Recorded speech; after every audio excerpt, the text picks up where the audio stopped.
এসেছো তোমার পরিচয় বাকি। এবার হনুমান বলছে, হে মেঘের মহারাজ, আমি যে রামচন্দ্রের দাস, আর নাম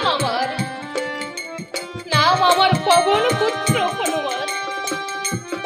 আর আমি এখানে এসেছি আমার প্রভু রামচন্দ্র দশমা যজ্ঞের ব্রতী হয়েছে, তাই এই যজ্ঞে একটু অষ্টম বর্ণের অশ্বের প্রয়োজন। তাই আমি আপনার নিকটে একটু অষ্টম বর্ণের অশ্ব নিতে এসেছি।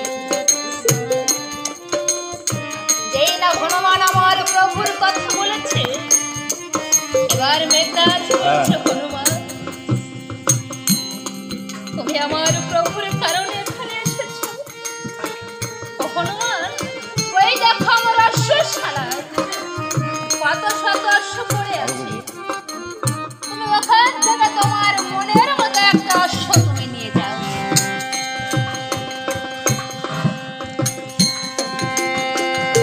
তাই হনুমান আমার 10,000 স্বর্ণ মুদ্রা মেঘরাজকে দিতে গেলে,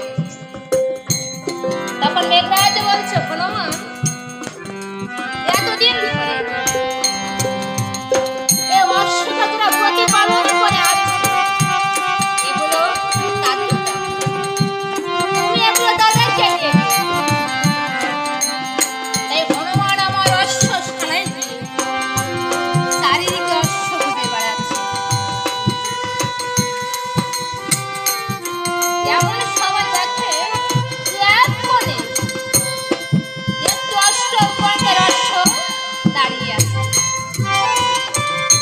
তাই হনুমান একজন প্রহরীকে ডাক দিয়ে বলছে,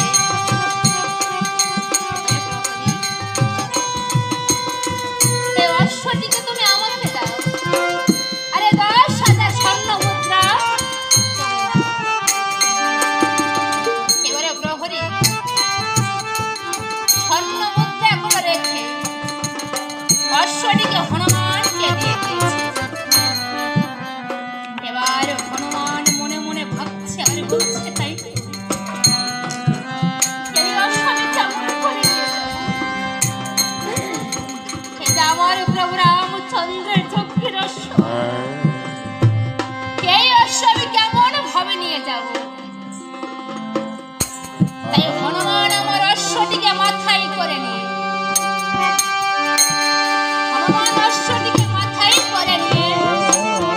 প্রভুর নিকটে উপস্থিত হয়েছে।